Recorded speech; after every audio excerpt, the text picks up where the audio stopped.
Magadi police ಸ್ಟೇಷನ್ನ ಠಾಣಾ ಸರಹದ್ದಿನಲ್ಲಿ ಸತತವಾಗಿ ಏನು ಬಸ್ಸಿನಲ್ಲಿ ಪ್ರಯಾಣ ಮಾಡುವಂತಹ ಪ್ರಯಾಣಿಕರ ಒಡವೆ ಹಾಗೂ ಇತರೆ ಬೆಲೆ ಬಾಳುವ ವಸ್ತುಗಳನ್ನು ಏನು ಅವರು ಬ್ಯಾಗ್ನಲ್ಲಿ ಇಟ್ಕೊಂಡಿರ್ತಾರೆ ಅಥವಾ ಕತ್ತಿನಲ್ಲಿ ಹಾಕ್ಕೊಂಡಿರೋಂಥ ಸಮಯದಲ್ಲಿ ತುಂಬ ನೂಕುನುಗ್ಗಲು ಆಗುವಂಥ ಸನ್ನಿವೇಶ ಅಥವಾ ರಶ್ ಇರುವಂತಹ ಸನ್ನಿವೇಶದಲ್ಲಿ ಗೊತ್ತಿಲ್ಲದಂತೆ ಕಳ್ಳತನ ಮಾಡುತ್ತಿದ್ದಂಥ ಒಂದು ಗ್ಯಾಂಗನ್ನು DYSP ಮಾಗಡಿ ಹಾಗೂ PI ಮಾಗಡಿ ನೇತೃತ್ವದಲ್ಲಿ ಯಶಸ್ವಿಯಾಗಿ 4 ಜನ ಆರೋಪಿಗಳನ್ನು ಹಿಡಿಯೋದರಲ್ಲಿ ಸಫಲರಾಗಿದ್ದಾರೆ.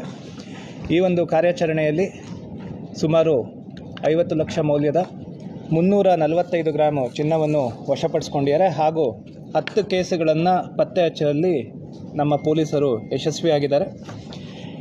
ಇದು ಮೊದಲನೇ ಬಾರಿಗೆ ಈ ಒಂದು ಗ್ಯಾಂಗು ಸಿಕ್ಕಿಬಿದ್ದಿರುವುದು. ಇನ್ನೂ ಹಲವಾರು ಪ್ರಕರಣಗಳು ಮಾಡಿದ್ದಾರೆ. ಅದ್ರ ಬಗ್ಗೆ ಇನ್ನೂ ಹೆಚ್ಚಿನ ಮಾಹಿತಿಯನ್ನು ನಾವು ಕಲೆ ಹಾಕ್ತಿದ್ದೀವಿ ಹಾಗೂ ಇಂಟ್ರೋಗೇಷನನ್ನು ನಾವು ಮುಂದುವರಿಸಿದ್ದೀವಿ.